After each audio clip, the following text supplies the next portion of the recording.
ஆச்சி ரொம்ப போர் அடிக்குது. ஏமா? எனக்கு கொஞ்சம் கதை சொல்லுங்களேன். எங்க அம்மா நான் ஒன்றா இருக்கும்போது நிறைய கதை சொல்லுவாங்க. அதில் ஒரு கதை சொல்லட்டுமா? கேட்குறியா? கிராமத்திலையும் நகரத்திலையும் ரொம்ப நண்பர்களாக இருந்தாங்களாம். அப்போ கிராமத்தேரி நகரத்தேரியை பார்த்து என் வீட்டுக்கு விருந்து வரையான்னு கேட்டுருந்தான் அன்போட.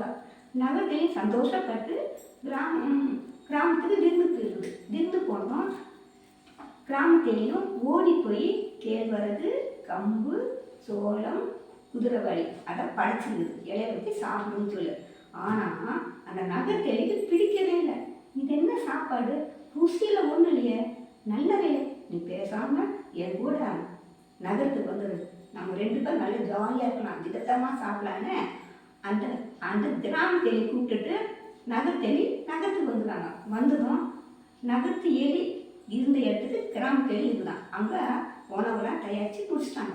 முடிஞ்சதும் மதியான நேரம் ஆச்சு.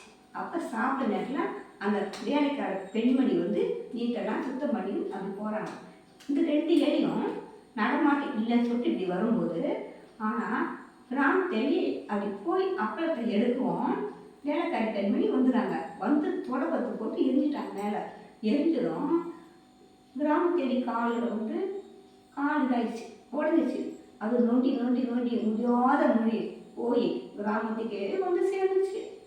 நகரத்தேரி அந்த எலியை விட்டுட்டு போயிடுச்சு. எங்கே போச்சுன்னே தெரியல.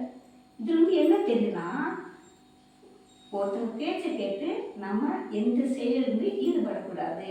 முன் யோசனையோட புத்தியோட செயல்படணும். வாழ்க்கை வெற்றி பெறலாம்.